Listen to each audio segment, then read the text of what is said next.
So hello guys, welcome back to the first episode of a show lol तंत्र, जहाँ पे हम लोग सारी ट्रेंडिंग और इम्पोर्टेंट इन्फॉर्मेशन की बात करेंगे, पर एंटरटेनमेंट के ट्विस्ट के साथ। आप लोगों ने देखा होगा कि काफ़ी सारे इंडियन क्रिएटर बाहर के क्रिएटर से कॉपी करते हैं, पर हमने सोचा कि नहीं, हम अलग हैं, हम यूनिक हैं, हम कुछ अलग करेंगे।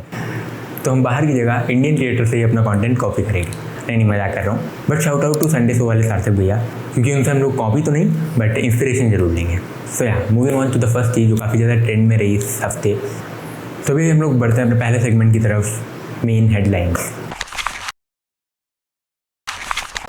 तो जो काम इंडियन एजेंसीज नहीं कर पाई, PNB, SBI जैसे बड़े बड़े बैंक नहीं कर पाए, वो हमारे राज शमानी ने कर दिया विजय माल्या के साथ पॉडकास्ट। और इस पॉडकास्ट के आने के बाद पूरा देश गुस्से में था विजय माल्या पे, पर कर्नाटक के लोग सबसे ज़्यादा गुस्सा थे। इसलिए नहीं क्योंकि उन्होंने देश पे काफ़ी इतना बड़ा फ्रॉड करा था, बट इसलिए कि ये राज शमानी के पॉडकास्ट में हिंदी में क्यों बात कर रहे हैं। And it was a big deal for Raj Shamani and for Indian YouTube community, but not as big deal जो विजय माल्या और PNB के बीच में हुई थी, बट स्टिल बिग इनफ। और हमारे गुप्त सूत्रों से ये बात पता चली थी कि विजय माल्या IPL में RCB को सपोर्ट कर रहे थे, इसलिए नहीं क्योंकि वो उनकी फॉर्मर टीम है, बल्कि इसलिए क्योंकि फाइनल पंजाब के साथ था। और पंजाब और विजय माल्या के बीच का आंकड़ा तो सबको पता ही है। और उसके बाद RCB फैन ने भी विजय माल्या को इनवाइट किया कि आप भी आइए, RCB फाइनली जीत गई है 18 साल बाद ट्रॉफी, तो मिलके सेलिब्रेट करते हैं। आप जेल के अंदर से करना, हम बाहर से कर लेंगे। चलो सीरियसली अगर बात करें तो विजय माल्या ने इस पॉडकास्ट में काफ़ी सारी चीज़ें क्लियर की उनके बारे में, कि काफ़ी मिसकंसेप्शन फैलाया गया मीडिया के द्वारा कि उन्होंने 9,000 करोड़ का फ्रॉड कर दिया, 9,000 करोड़ का फ्रॉड कर दिया, इतने बड़े बड़े अमाउंट्स बताए गए उनके नाम पे, बट एक्चुअल रियलिटी ऐसी नहीं थी। उन्होंने इतना भी कोई बड़ा फ्रॉड नहीं किया था, ये बहुत एग्जैजरेटेड नंबर्स थे। उन्होंने तो फ्रॉड से काफ़ी कम का किया हुआ था, मात्र 6,500 करोड़ का। और जिस हिसाब से 2025 में चीज़ें चल रही हैं, हैरी केन का अपनी पहली ट्रॉफी जीत जाना, RCB का IPL जीत जाना और विजय माल्या का पॉडकास्ट आ जाना, मुझे लग रहा है वो चाचा की बात सच्ची थी। सुन ले, 50 तक कहीं नहीं जा रहा मोदी। अबे 26 में तो दुनिया खत्म है। दुनिया? हाँ। और बाकी इस पॉडकास्ट का लिंक मैं आपको नीचे डिस्क्रिप्शन में दे दूंगा, पूरा पॉडकास्ट जाके देख सकते हो और टिप्स भी ले सकते हो इफ़ यू नो।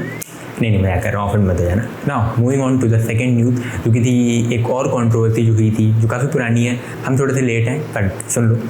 ANI और मोहक मंगल के बीच में, जब मोहक मंगल ने एक वीडियो डाली जिसमें उन्होंने बात करी कि किस तरीके से ANI ने उन पर काफ़ी सारी कॉपीराइट स्ट्राइक मारी, 8 कॉपीराइट स्ट्राइक मारी अलग अलग वीडियोज़ पे, and they were demanding 40 lakh rupees, जिससे वो कॉपीराइट स्ट्राइक हटाएंगे और उसके बाद ही उनका चैनल बच पाएगा, वरना वो चैनल डिलीट हो जाता।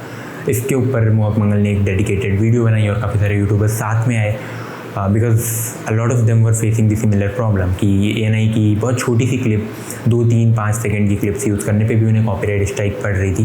For example Rajat Pawar, being honest, Thagesh जैसे बहुत सारे अलग अलग क्रिएटर्स पे भी ये प्रॉब्लम हुई थी। वैसे ANI वाले बहुत तेज़ हैं, मोहक मंगल पे कॉपीराइट स्ट्राइक मार के पाप कर रहे हैं और थगेश पे स्ट्राइक मार के पाप को पुण्य में बदलने की कोशिश कर रहे हैं।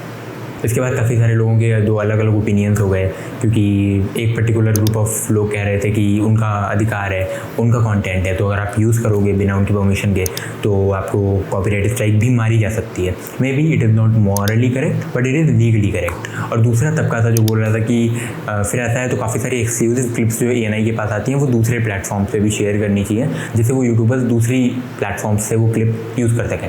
And now moving on to the third news, जो कि थोड़ी सी ट्रैजिक थी, थोड़ी सी दुखद थी, फ्रॉम अहमदाबाद, जहाँ पे एक एयर इंडिया का एक प्लेन क्रैश हुआ and it led to the death of more than 275 people. और उस प्लेन में 252 लोग बैठे थे और उसमें से सिर्फ एक आदमी बच पाया and rest all have lost their life, जिसमें छोटे छोटे बच्चे थे, बहुत सारे अलग लोग थे, उनके अलग अलग सपने थे, but everything just got over with in a minute. पर गोदी मीडिया हमें एक ना एक रीज़न तो दे ही देता है उन्हें हेट करने का, बार बार ये बताने का कि क्यों वो वर्ल्ड की मीडिया एजेंसीज़ में एकदम बॉटम पे आते हैं। अगर वो लास्ट पोजीशन पे भी आए तब भी I will not be surprise, क्योंकि इसके बाद भी वो लोग ये रिपोर्टिंग कर रहे थे कि एक प्लेन क्रैश जिसमें 252 में से 251 लोग मर गए, वहाँ पे एक बुक बच गई और वो थी भगवद गीता। तो see the power of God और see the power of see the magic of God what ever.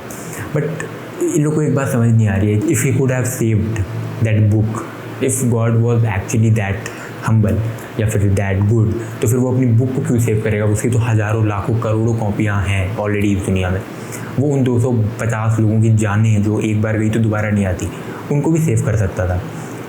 Of course everyone no कि ये लॉजिकली रैशनली बिल्कुल बकवास स्टेटमेंट है जो मीडिया फैला रही है, बट स्टिल मीडिया उस चीज़ पे टीआरपी ले रही है and media is keep on hitting the new low. The moment आप सोचो कि इससे नीचे तो वो नहीं गिर सकते, वो एक और बहाना लेके आ जाते हैं, एक और चीज़ लेके आ जाते हैं जिससे वो आपको लगेगा कि यार इन मतलब they come up with something new, जिससे वो और ज़्यादा अपने आप को हमारी नज़रों में या फिर पूरे देश की नज़रों में गिरा लेते हैं। एनीवेज अभी इस बारे में इतना ही बोलेंगे कि इससे ज़्यादा अगर बोलने लग गए तो प्रॉब्लम्स हो जाती हैं। तो अब आपको लग रहा होगा कि ये क्या फालतू सा शो है, यहाँ पे सिर्फ नेशनल चुगलियाँ ही हो रही हैं, पर ऐसा नहीं है दोस्तों। यहाँ पे नेशनल, इंटरनेशनल, एंटी नेशनल हर टाइप की चुगलियाँ होंगी। तो जैसे कि आपको पता होगा कि प्राइड मंथ चल रहा है और उस प्राइड मंथ का पहला ब्रेकअप हुआ दो राइट विंगर्स के बीच में। हमारे डोनाल्ड भैया और इलॉन मस्क के बीच में लड़ाई बढ़ गई है। अब ये लड़ाई कौन सुलझाएगा, इंटरनेशनल मुद्दा है, वरना हम लोग रजत दलाल के पास जा सकते थे, बट अब चूंकि इंटरनेशनल मुद्दा है तो may be he can not help. हालांकि ये लड़ाई एक पॉलिसी की इम्प्लीमेंटेशन की वजह से हुई थी, क्योंकि अगर ये पॉलिसी इम्प्लीमेंट हो जाती तो हमारे इलॉन भैया को काफ़ी ज़्यादा नुकसान होता, और अगर ये पॉलिसी इम्प्लीमेंट नहीं होती तो डोनाल्ड ट्रंप को नुकसान होता। और उन्होंने एक ट्वीट डाला कि जो भी उन्होंने डोनाल्ड ट्रंप के बारे में लिखा था वो थोड़ा ज़्यादा हो गया था, बट ये नहीं डालना चाहिए था, हमारा एंटरटेनमेंट रुक गया। देख ली स्किट, कैसा लगा, मज़ा आया? कमेंट करके बता देना। खैर, now moving on to the second segment which is truth and troll. इस सेगमेंट में तुम्हें बेसिक लेआउट बताया था, मैं तुम्हें एक न्यूज़ बताऊंगा और वो इतनी रैंडम या फिर इतनी absurd होगी कि you will find it difficult कि ये एक्चुअल में हुआ है या फिर ये मैंने मन से बना दी है, एक मनगढ़ंत सी कहानी। That's the main fun of this segment, क्योंकि मुझे मज़ा आएगा अलग अलग ऐसी न्यूज़ को बनाने में जो कि इमेजिनरी है, जो रियल में नहीं हुई है। बट इंडिया है, जो we all know India is not for beginners, it is not even for pros. ऐसी ऐसी absurd चीज़ें इस देश में होती हैं कि तुम लोग गेस नहीं कर पाओगे कि ये चीज़ मैंने नहीं लिखी है, ये रियल में हुई है। ठीक है, तो you have to guess, so you will have 5 second to guess, और तुम अपना जो जवाब है वो कमेंट में बता देना, चीटिंग नहीं चलेगी। ठीक है, अपना आंसर ऑनेस्टी के साथ कमेंट बॉक्स में बता देना बगैर चीटिंग किए। तो फर्स्ट न्यूज़ है कि केरला में एक ऐसी गाय है जिसको RFID टैग जिसको RFID का टैग मिला हुआ है and it goes as the smartest cow, जिसके फॉलोअर वहाँ के लोकल MLA से भी ज़्यादा। लोकल उस गाय को थर्ट करते हैं during elections and wedding because of its divine aura. ठीक है, तो now you have 5 second to guess whether this news is truth और अ ट्रोल।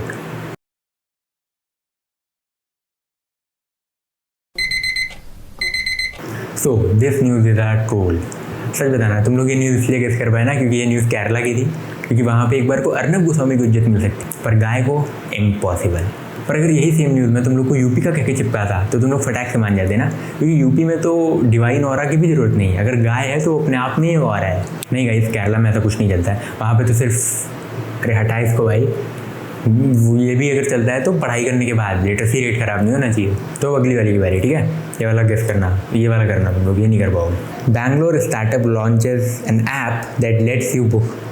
ये इंग्लिश थोड़ी बकवास है, मैं तुम्हें अपने भाषा में समझाता हूँ। ठीक है, जैसे एक शादी है या फिर कोई फंक्शन है और वहाँ पे तुम्हारे फ्रेंड्स वगैरह नहीं है या फिर रिश्तेदार नहीं है, तो तुम लोग अपने फेक रिश्तेदार या फेक दादी, फेक फ्रेंड्स को बुला सकते हो उस फंक्शन में, जैसे लोगों को लगे कि हाँ भाई तुम्हारे भी ये फ्रेंड्स और फैमिली मेम्बर्स वाले हैं। ठीक है, तो ये you have again 5 second to guess कि ये सच्ची में हुआ है, ऐसा बैंगलोर में एक स्टार्टअप है या फिर मैंने अपने मनगढ़ंत चीज़ें बोले हैं।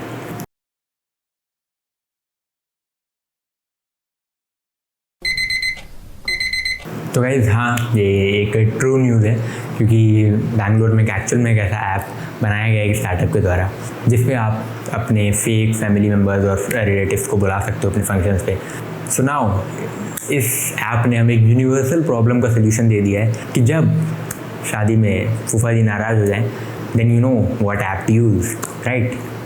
अच्छा, स्पॉइलर अलर्ट, कोई लोग इससे इंस्पिरेशन लेके यूपी बिहार में ये ऐप मत खोल देना, क्योंकि यहाँ तो बिना बुलाए ही 100-150 लोग आते हैं, तो अगर ये सब ऐप आ गए तब तो पागल हो जाएंगे लोग। ठीक है, तो काफ़ी हो गया मस्ती मजाक, तुम लोगों ने आंसर अपने कमेंट कर दिए होंगे बिना चीटिंग के, आई होप सो।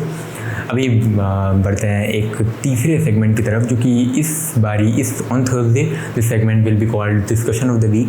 यहाँ पे मैं तुम्हें एक क्वेश्चन दूंगा, एक थोड़ा सा फिलोसॉफिकल या फिर थोड़ा सा ऐसा जिसका अलग अलग आंसर हो, जिसमें थोड़ा सा सोचना पड़े, और उसके आंसर तुम लोग कमेंट में डिस्कस करना, और मैं भी तुम्हें अपना आंसर ऑन संडे जो नेक्स्ट पार्ट आता है उसमें बताऊँगा। और क्योंकि संडे को क्या होता है कि संडे को the segment will be different. On Thursday the segment will be called discussion of the week. Sunday को एक दूसरा सेगमेंट होगा जो तुम्हें संडे को ही पता चलेगा, ठीक है। तो संडे को एक अलग सेगमेंट और थर्सडे को discussion of the week. But इस क्वेश्चन के आंसर तुम लोग कमेंट में बताना और मैं सारे कमेंट्स पढ़ूंगा। मुझे पता है पहली वीडियो पे इतने कमेंट्स आने भी नहीं वाले, तो और मैं अपना आंसर जो मैं संडे वाली वीडियो को बताऊँगा, ठीक है। So for this episode the question of the discussion of the week is the world famous trolley problem. For this problem you have to imagine कि एक ट्रेन है और वो ट्रेन चल रही है छुक छुक छुक छुक, मतलब कैसे भी चल रही है बेसिकली, और वो ट्रेन के सामने 4 लोग हैं जो बंधे हुए हैं और अगर कुछ नहीं होगा तो वो ट्रेन 4 लोगों के ऊपर से चढ़ के चली जाएगी और 4 लोग मर जाएंगे बेसिकली। और वहाँ पे एक लेवर भी है जो अगर तुम प्रेस करते हो तो वो ट्रेन डाइवर्ट होगी और एक दूसरे ट्रैक को फॉलो करेगी जिस पे सिर्फ एक बंदा बंधा हुआ है, और फिर ट्रेन इवेंचुअली उसको कुचल जाएगी तो एक बंदा मरेगा। सो बेसिकली अगर वो तुम कुछ भी नहीं करते हो तो ट्रेन सीधे सीधे जाती है और 4 लोग मर जाते हैं, और अगर तुम उस लीवर को पुल कर देते हो तो ट्रेन अपना डायरेक्शन डाइवर्ट करती है और दूसरे ट्रैक पे जाती है जिस पे एक बंदा मरता है, ठीक है। तो now what will you do? Will you kill a person to save the life of 4 और will you do nothing and let 4 people die? But इसका आंसर एक्चुअली जो तुम्हें लगता है, व्हाट्स योर ओपिनियन, तुम लोग कॉमेंट में बता देना, ठीक है। मैं अपना आंसर तुमको नेक्स्ट एपिसोड में बता दूंगा। सो या दैट इज इट, इस पर ज़्यादा डिस्कस नहीं करेंगे, तुम लोग कमेंट में डिस्कस करना, अपने आंसर बताना, and I am going to read every single comment. Okay, so thank you so much for watching the video. Already video काफ़ी लंबी हो गई है क्योंकि जितना ज़्यादा वीडियो लंबी होगी उतना मुझे ही एडिटिंग में टाइम लगने वाला है। अगर तुम्हें ये वीडियो पसंद आई हो तो लाइक कर देना, और अगर तुम चाहते हो कि तुम्हारे और दोस्त हैं जो ऐसे जो जिनको ऐसा इस टाइप का कंटेंट पसंद आएगा तो उनको भी शेयर कर देना इस वीडियो को। And if you want to become the part of this journey जिसमें मैं इंप्रूव करने वाला हूँ अपना कंटेंट हर वीडियो के साथ, कभी थोड़ी एडिटिंग इंप्रूव कर दूंगा या फिर कभी कुछ लाइटिंग वगैरह है व्हाटएवर, तो तुम चैनल को सब्सक्राइब कर सकते हो जिससे जब भी मैं नेक्स्ट वीडियो डालूँगा तुम्हें उसकी नोटिफिकेशन आ जाएगी और तुम देख सकोगे, ठीक है। तो या